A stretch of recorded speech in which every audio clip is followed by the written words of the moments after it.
Shalom saudara, kembali kita mengikuti Abam episode 528. Dari pertanyaan ini namanya agak membingungkan, pria atau wanita ini, usia 26. Apa ini? Wanita ya? Oh, wanita. Pertanyaan, Shalom Pak Pendeta. Semoga diberkati kesehatan dalam menjalani melayani Tuhan. Meminta saran dan doa, anak saya lulusan S1 Teknik Industri Universitas Petra Surabaya. Oh, ini untuk anaknya ya. Lalu ambil S2 lulusan NTUST jurusan Financial di Taipei. Sama universitas diberi kesempatan cari kerja di mana visa bisa berlaku 1 tahun, tapi selama 1 tahun tidak dapat pekerjaan, cuma diwawancarai tapi tidak ada kelanjutan. Terus anak saya masih punya keinginan kerja di Taipei. Kita orang tua khawatir nanti di sana tidak dapat kerja, biaya yang keluar terus. Pak Pendeta, bagaimana cara menasihati anak supaya bisa mengerti kalau bisa cari kerja di Indonesia saja? Juga mohon saran dan doa. Sekian, terima kasih. Ini anak usia 26 tahun, wanita ya. Begitu maksudnya kan? Yang bertanya ini ibunya ya. Oke, begini. Ibu dengan anak perempuan usia 26 tahun. Saya tidak tahu apa yang sebenarnya memikat hati anak ibu sehingga betah di negeri ini. Apakah ada pacar ataukah ada kesibukan-kesibukan sehingga lebih memilih negeri itu ya. Taipei.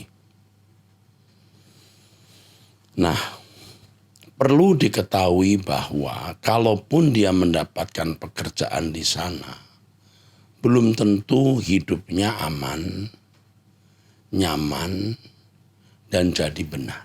Belum tentu. Sering orang berpikir bahwa kalau bekerja di luar negeri lebih baik. Belum tentu. Bisa ya, bisa tidak. Ini yang harus dijelaskan kepada anak tersebut ya. Banyak orang tinggal di luar negeri juga susah. Lebih susah dari di Indonesia. Di Indonesia biaya hidup lebih murah. Di negeri sendiri ya. Dan bisa dekat dengan keluarga. Berapa lama sih hidup di dunia ini? Tetapi terutama satu hal yang penting, kalau ia ada di luar negeri tanpa pengawasan orang tua, dalam pergaulan yang buruk, tidak mengenal Tuhan, wah bahaya. Sekalipun seseorang beroleh segenap dunia, apa gunanya kalau dia binasa?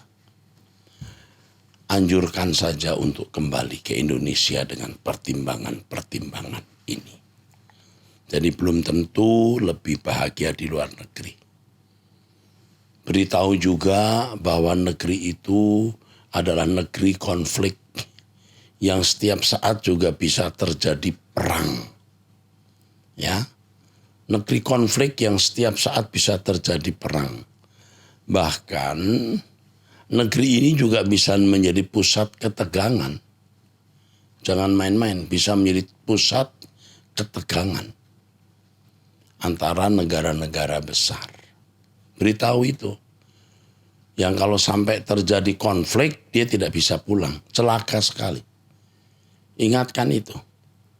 Lalu yang kedua, beritahukan bahwa orang tua juga sudah berat membiayai. Karenanya ibu juga harus membagi uang harta ibu untuk pekerjaan Tuhan. Ya terserah di mana. Supaya uang ibu jangan ya untuk hal yang tidak berguna untuk pekerjaan Tuhan, termasuk untuk anak ibu yang pengangguran di negeri asing itu. Jadi ibu harus tegas. Orang tua makin berat dengan uang yang digunakan untuk dirinya di luar negeri. Ya, yang ketiga, beritahu bahwa orang tua mau dekat dengan dia. Ya, itu saja cukup. Tentu akhirnya berdoa untuk anak ini. Ya, itu tentunya. Jika anak ini mungkin bisa mendengarkan khotbah saya di Truth ID, ya ajak dia mendengarkan khotbah saya dan diajak berdoa pagi jam 5. Ya, agar pikirannya dibuka. Tidak fokus kepada dunia fana ini. Baik, yang berikutnya pria usia 57 tahun. Salam Pak Eras yang terkasih di dalam Kristus. Dalam kesempatan ini saya ingin bertanya, meminta pandangan Bapak dalam kasus yang sedang kami alami.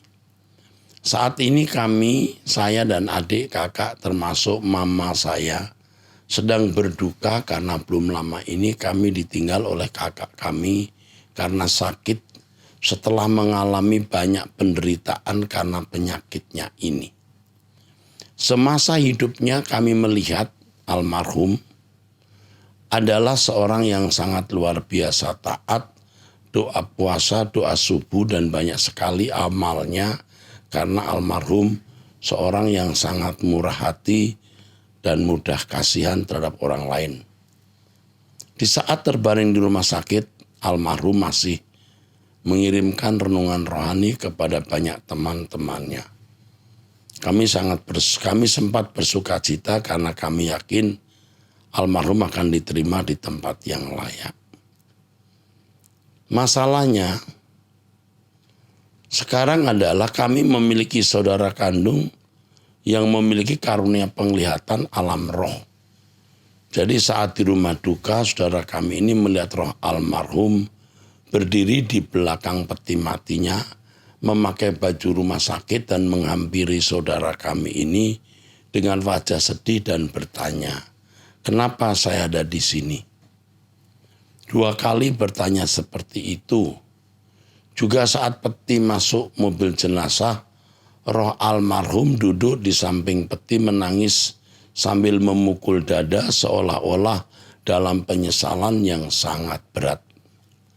Setelah penguburan pun roh almarhum mendatangi saudara kami dan bahkan menyampaikan pesannya kepada Tuhan Yesus untuk menghidupkannya kembali, seolah-olah ingin diberi kesempatan untuk menebus kesalahan-kesalahan selama hidupnya.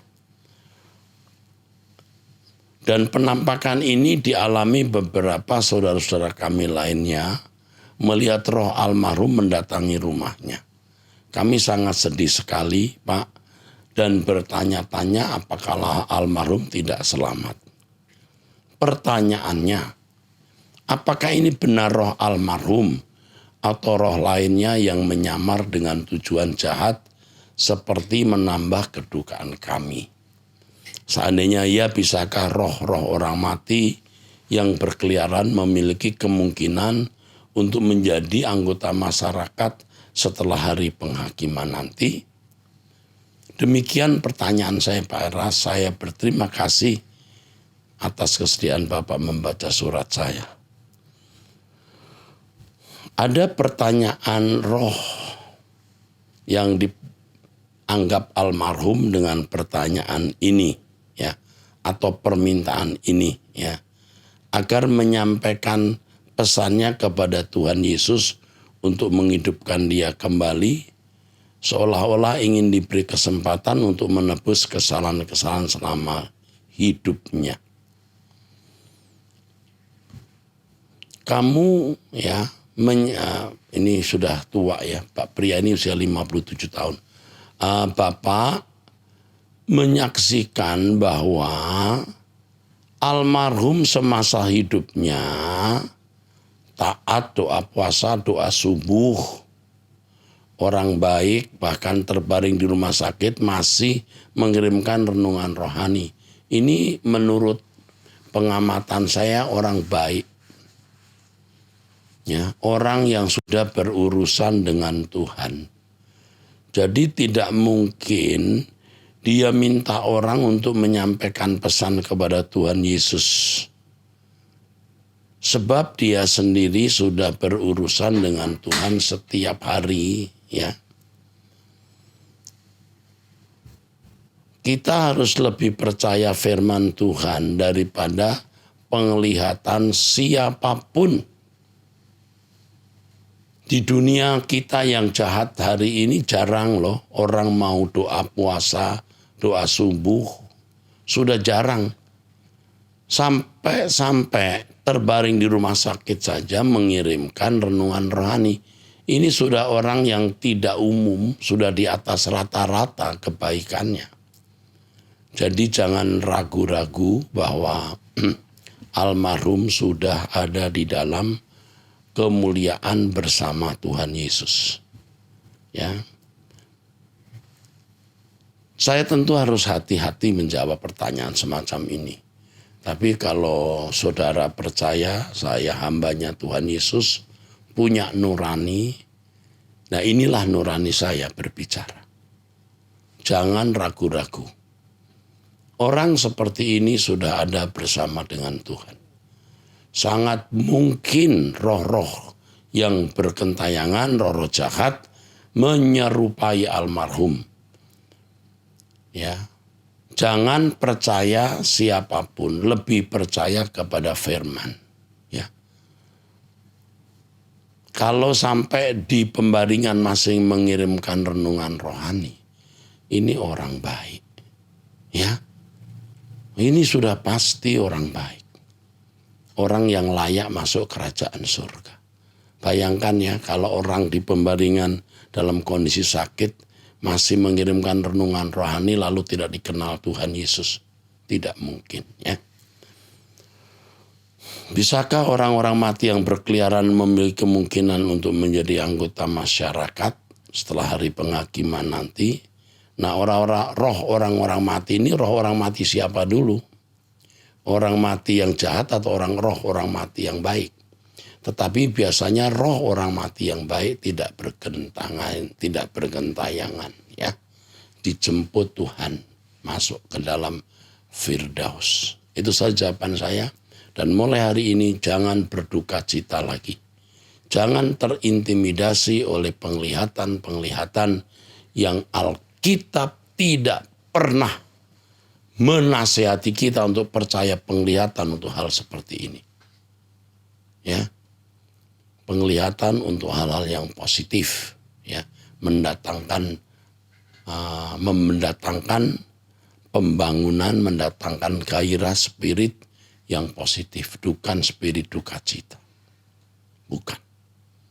Jadi 100% kalau menurut saya jangan mempercayai penglihatan yang tidak memberikan pesan membangun iman. Terima kasih.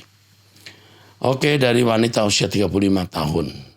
Salam, selamat datang di Abam. Anda bertanya, Alkitab menjawab. Bersama Pendeta Dr. Yesus Sabdono. Kalau dia yang mengucapkan selamat datang. Terima kasih. Mohon mengisi pertanyaan dengan format. Oh, dia mungkin mengutip kalimat dari kami. Pertanyaan saya punya adik itu maksudnya ya, pelayanan iya ke gereja iya. Pelayanan iya ke gereja iya. Oh punya adik yang pelayanan tapi juga ke gereja gitu. Tapi pacaran sama agama seberang. 1 tahun berlalu saya minta janji mereka karena mereka minta waktu menjalaninya. Karena kekerasan hati mereka. 1 tahun kemarin Januari 2023 saya tanya bagaimana kelanjutannya karena pacarnya laki janjikan pindah ke Kristen. Sudah saya duga dia tetap dengan keyakinannya dalam kurung Islam, tapi tidak mau tinggalkan adik saya. Saya tekankan daripada habiskan umur anak orang lebih baik tunangan. Lebih saya tekankan daripada habiskan umur anak orang lebih baik tunangan. Katanya tahun depan. Memang saya bicara begitu hanya untuk supaya mereka berpikir lagi. Saya minta surat perjanjian karena dari sang laki bilang nggak apa-apa nikah secara Kristen, tapi setelah itu dia kembali ke agama asal dan nggak apa-apa dididik secara Kristen. Mereka menggampangkan. Saya tunggu sampai sekarang belum ada gerakan mereka buat surat karena mereka harus didorong terus.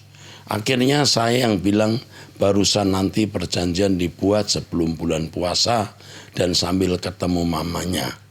Karena saya kasihan sama mamanya lelaki itu. Kalau nggak tahu anaknya bikin perjanjian apa. Apakah itu merendahkan harga diri saya sebagai pihak perempuan? Ini kakaknya ya. Kamu ini tipe wanita yang otoriter ya. Kakak yang otoriter tapi baik untuk melindungi adik. Hanya saya beritahu percuma cara-cara begini nih. Cara kekerasan seperti ini percuma. Yang harus disadarkan itu adikmu. Putus hubungan dengan pria itu, titik. Pernikahan dengan orang tidak seiman itu mutlak tidak dikehendaki Allah. Dia akan menuai penderitaan ya, dan bisa kehilangan keselamatan yang sangat berharga. Jadi percuma membuat surat-surat perjanjian itu. Yang kamu harus lakukan adalah terus menasihati adik dan mendoakan agar dia tidak meneruskan hubungannya dengan pria itu. Titik. Ya. Bukan pakai perjanjian-perjanjian. Kamu dibohongi dengan sangat mudah. Bisa saja bikin perjanjian, masuk Kristen dulu, pemberkatan nikah. Lalu setelah itu udah selesai. Ya, oke. Ini jawaban saya. Jadi jangan pakai cara-cara seperti dalam tanda kutip kekerasan seperti itu. Tidak menyelamatkan. Ya, gunakan cara kasih sayang khususnya kepada adikmu. Pihak laki-laki di luar kekuasaan kita. Kekuasaan kita adalah adik kita yang harus kita nasihati dengan intens. Ya, tegas tapi lemah lembut. Beritahu bahwa menikah dengan orang yang tidak seiman mendatangkan bencana. Oke. Dari wanita usia 43 tahun, Salom Paira, saya adalah istri yang mempunyai 2 anak. Menanggapi pertanyaan dari selingkuhan suami saya yang Bapak pernah tampilkan di Instagram bahwa suami saya nggak bisa melepas selingkuhannya, sudah terlanjur mempunyai anak 1, dan suami maunya tidak menceraikan saya tapi tetap menjalin hubungan terlarang dengan selingkuhannya, alasannya karena sudah terlanjur punya anak 1. Yang menjadi pertanyaan saya sudah sangat bersabar dan bertahan selama bertahun-tahun, tetapi suami tidak ada perubahan, tetap menjalin hubungan tersebut. Apa yang harus saya lakukan, bertahan atau bercerai? Untuk kesehatan mental saya dan anak saya, apakah saya harus bertahan di hubungan yang sudah tidak sehat lagi? Wah, ini masalah rumit ya. Saya tidak tahu yang mencari nafkah itu Anda atau suami Anda atau dua-duanya. Tetapi kalau menurut saya sementara ini, jangan berhubungan badan dengan suami. Tidak cerai tapi tidak berhubungan badan. Selama dia masih memiliki hubungan dengan wanita itu. Saya tidak menyumpahi, tetapi saya mau mengatakan suamimu akan menghadapi persoalan besar. Kamu catat ucapan saya, suamimu akan menghadapi persoalan besar. Ya, dengan kata lain celaka. Tetapi diharapkan persoalan besar, kecelakaan itu, entah sakit, entah usahanya ambruk, entah lain sebagainya, membuat dia bertobat. Jangan cerai tapi jangan nyampur. Kalaupun dia pulang ke rumah, pulang, tapi jangan tidur bersama. Pisah saja. Kamu jaga anak baik-baik, bawa kepada Tuhan. Kamu tetap berdoa, ya. Bersama kami jam 5 pagi mendengarkan Truth ID, bertumbuh di dalam iman. Dan tidak memberi suami kesempatan tidur bersama. Ya, kita tidak tahu dia sehat atau tidak. Kita tidak tahu selingkuhannya wanita yang baik atau tidak. Ini yang saya sarankan kepadamu. Lakukan, lalu beri kabar kami selanjutnya. Dari seorang, ini wanita ya, usia 16 tahun, single. Pertanyaannya, cara mengatasi bisikan untuk bunuh diri. Yang pertama, anak ini pasti dihubungi oleh konselor kami. Karena harus diketahui keadaannya dan bagaimana membimbingnya. Tetapi pertanyaan ini akan saya jawab yang bisa membantu atau menolong yang lain yang punya masalah yang sama. Bunuh diri itu bisikan dari setan agar dituruti dan membawa seseorang masuk neraka.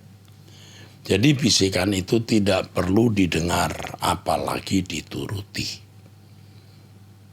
Nah, yang kedua, harus memiliki seorang yang bisa membantu, menemani atau mendampingi. Carilah konselor.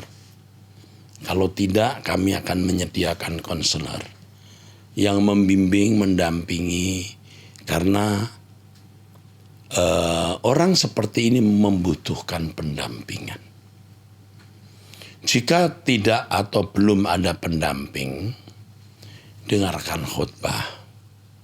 Dengarkan lagu rohani, ikut berdoa bersama. Kalau dengan kami jam 5 pagi setiap hari waktu Indonesia Barat.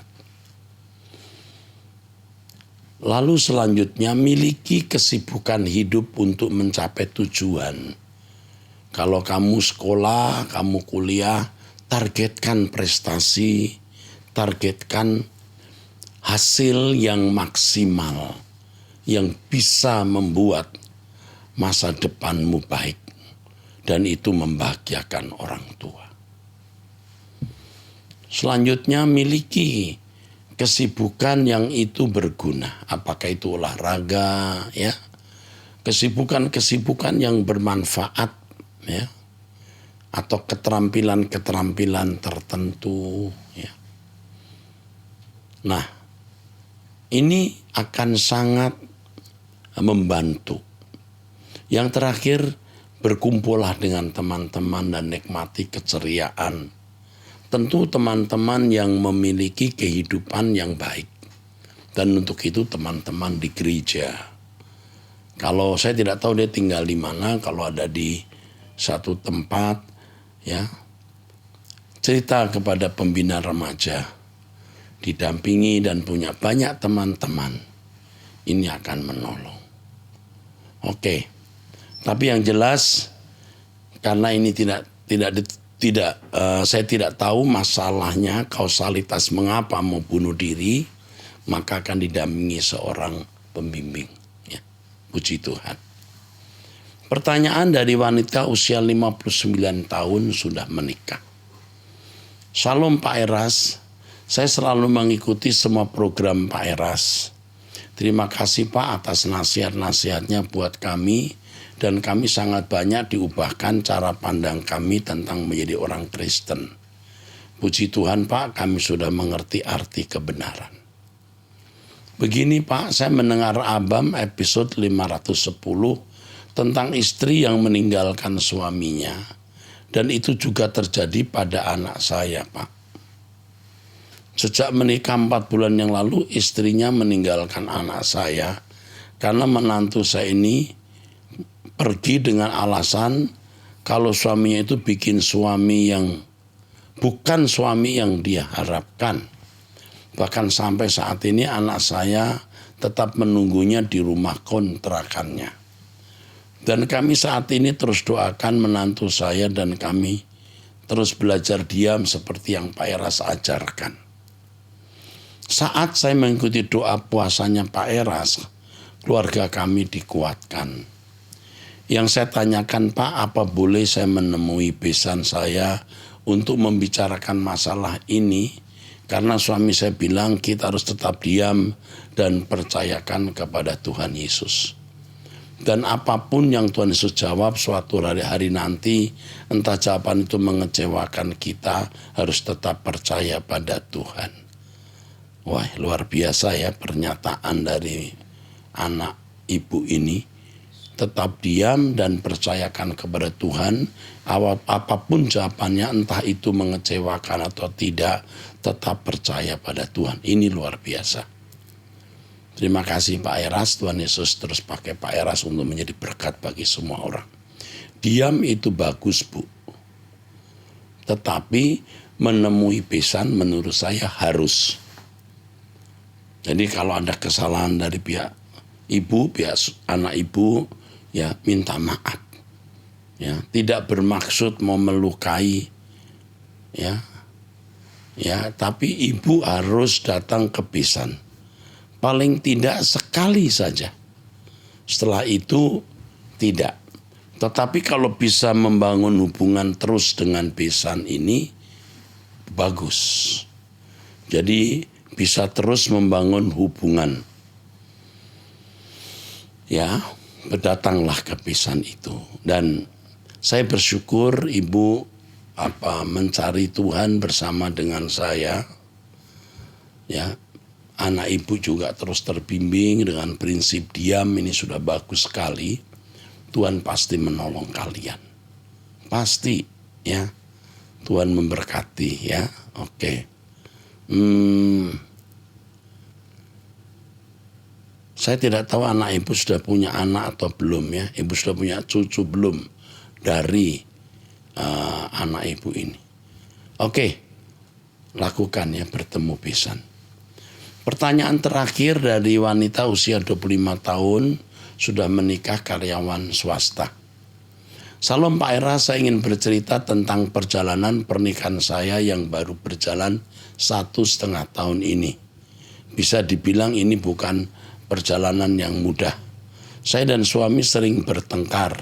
Saya tinggal di rumah ibu mertua dan agak kurang cocok juga dengan ibu mertua saya. Umur ibu mertua saya sudah 71 tahun. Suatu hari saya dan suami bertengkar masalah keuangan. Saat itu saya ditanya sama suami, dipakai untuk apa? Apa aja uangnya? Saya jabarkan dan salah satunya saya bilang untuk dikasih ke ibunya suami saya atau diberikan ke mertua saya. Saat itu suami saya langsung menanyakan ke ibunya, "Ma, apakah istriku ngasih uang ke mama bulan ini?" Jawab ibunya, tidak. Saya nggak tahu maksud dari jawaban tidak itu apa. Apakah dia lupa atau gimana, saya nggak tahu. Terus suami saya memarahi saya karena ibunya bilang saya nggak kasih uang ke ibunya. Terus saya jelaskan lagi Pak ke suami saya mengenai kapan detailnya saya kasih uang ke ibunya. Dan suami saya balik bertanya lagi ke ibunya. Dan baru di situ ibunya ingat dan bilang, iya dikasih. Terus suami saya bilang ke ibunya, dia tuh belum bisa ngatur keuangan, tapi masih ngasih-ngasih aja. Dari situ hubungan saya dan mertua agak jadi renggang, jadi sungkan semenjak kejadian itu. Suami saya tipe yang apa-apa cerita ke ibunya, yang menurut saya nggak perlu, karena ini masalah kami berdua, yang dimana saat kami sudah selesai bertengkar dan baikan. Tapi ibunya masih menganggap masalah itu ada. Makin kesini saya semakin berubah Pak. Sudah bisa mengontrol dan mengatur keuangan. Hubungan saya dan suami juga makin membaik. Tetapi ya itu tadi, hubungan dengan mertua masih belum baik. Mertua saya selalu menganggap saya nggak punya uang. Apa-apa yang saya belikan untuk kebutuhan di rumah dia nggak pernah pakai. Bahkan makanan yang saya nggak masak juga dia nggak makan. Kalau saya kasih uang juga jawabannya, enggak usah, nanti uang kamu habis. Dan ibu mertua saya ini juga tipe yang bercerita ke semua keluarganya. Jadi saya di mata keluarga suami saya buruk, Pak. Bagaimana ya Pak cara saya untuk menghadapi ini semua? Jujur, saya capek karena setiap ketemu keluarganya juga jadi nggak baik. Saya dan suami sebenarnya punya rumah sendiri, tapi suami yang nggak mau pindah karena ibunya sendirian. Mohon bantuannya.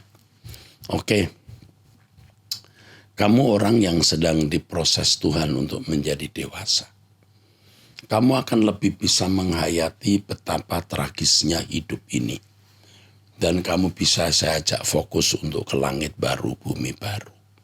Suamimu bukan suami yang jahat, tetapi menurut saya belum dewasa sekali. Dan kamu harus menunggu dia menjadi lebih dewasa. Ya, tetapi bukan suami yang buruk atau jahat. Suami masih bisa berubah.